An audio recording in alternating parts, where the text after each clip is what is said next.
नमस्कार. मागच्या आठवड्यात जे आपल्या रावेर मतदारसंघामध्ये मग चोपडा असेल, यावल असेल, आता रावेर आणि काल मुक्ताईनगर या सगळ्या तालुक्यामध्ये वादळी आणि गारपीटमुळे शेतकऱ्यांचं, केळी उत्पादक शेतकऱ्यांचं खूप मोठं नुकसान झालेलं आहे. आणि मागच्या 3-4 दिवसापासून सातत्याने शेतकऱ्यांचे फोन मलाही येत होते की विमा कंपन्यांकडे तक्रार होत नाही आहे किंवा ते लोक पंचनाम्यासाठी येत नाही आहे. म्हणून काल तत्काळ मी आल्यानंतर इथे जळगावला सगळ्या विमा कंपनीच्या अधिकाऱ्यांसोबत, कलेक्टर ऑफिसच्या अधिकाऱ्यांसोबत ह्या संदर्भातली बैठक घेतली. कमिशनर साहेबांशी पण बोलली. मुंबईचे जे विमा कंपनीचे अधिकारी आहेत त्यांच्याशी सुद्धा मी बोलली. आणि ज्या काही अडचणी शेतकऱ्यांच्या होत्या की ज्यांचं ओव्हर इन्शुरन्स निघालेलं आहे, तर ते ओव्हर इन्शुरन्सच्या नावाखाली बरेचसे शेतकऱ्यांचे क्षेत्रफळ हे कमी करण्यात आलेले आहे, जेव्हा की शेतकऱ्यांनी पूर्ण विमा भरलेला आहे.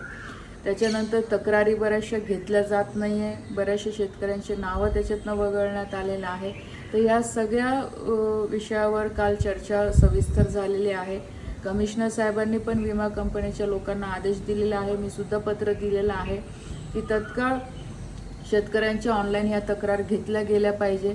ज्यांचा ओव्हर इन्शुरन्स तिथे दाखवला जातो आहे तर स्पॉट्स व्हेरिफिकेशन तिथे केलं गेलं पाहिजे की खरोखर शेतकऱ्यांचं जर क्षेत्रफळ तेवढं असेल तर ते क्षेत्रफळ कमी न करता शेतकऱ्यांना पूर्ण भरपाई ही मिळालीच पाहिजे.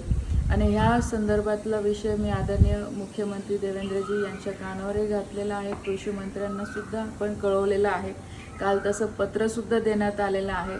तर मी सगळ्या शेतकरी बांधवांना विनंती करते की आपण 1 तारखेपासून तर आत्तापर्यंत जे काही नुकसान झालेलं आहे या संदर्भातली ऑनलाईन आपण तक्रार करावी. ऑनलाईन तक्रार होत नसेल तर तालुका प्रतिनिधी जो विमा कंपनीचा अधिकारी आहे त्याच्यापर्यंत आपण ऑफलाईन ही तक्रार द्यावी. मी आपल्या सगळ्यांना अशी विनंती करते. आणि पूर्णपणे आम्हीसुद्धा प्रयत्न करतो आहे की कुठेही शेतकऱ्याला अडचण नको यायला. त्यामुळे सगळे लोकप्रतिनिधी आदरणीय गिरीशभाऊ असतील, सगळे आमदार असतील, ते पण आपल्या परीने प्रयत्न करत आहेत. तर आपणही कुठे न घाबरता आपण व्यवस्थितपणे ऑनलाईन तक्रार करा. तक्रार होत नसेल तर ऑफलाईन तक्रार करा. सरकारच्या वतीने पंचनामा करायचे आदेश सगळ्या कृषी अधिकाऱ्यांना, तलाठ्यांना देण्यात आलेले आहे, विमा कंपन्यांना देण्यात आलेले आहे. तर आपण योग्य पद्धतीने ती तक्रार करून ह्या सगळ्या गोष्टींचा विषय आपण कसं पुढे घेऊन जाता येईल यासाठी नक्कीच मी प्रयत्न करते.